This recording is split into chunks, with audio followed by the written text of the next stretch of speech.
হয়েছে দেখেছো? শুধুমাত্র মোবাইলে গেম খেলবে বলে বন্ধুদের নামে মিথ্যে কথা বলছে। দাঁড়াও, ওর হচ্ছে। তুমি আবার রাগারাগি করো না প্লিজ। না না, রাগারাগি করব না, কিন্তু ওকে একটু ভালো করে বুঝিয়ে বলতে হবে। বৌদি, তোমার ফোন বাজছে। ওহো, ফোনটা ডাইনিং রুমে ফেলে এসেছি। দাঁড়াও, দেখছি।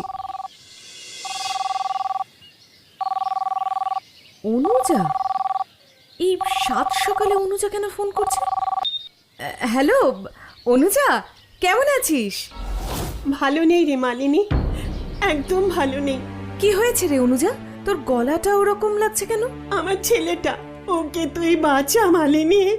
দিন দিন ছেলেটা কেমন অন্যরকম হয়ে যাচ্ছে। আর আজ তো আচ্ছা আচ্ছা, তুই কাঁদিস না প্লিজ। আমি আজ বিকেলে তোর বাড়িতে আসছি, ওখানে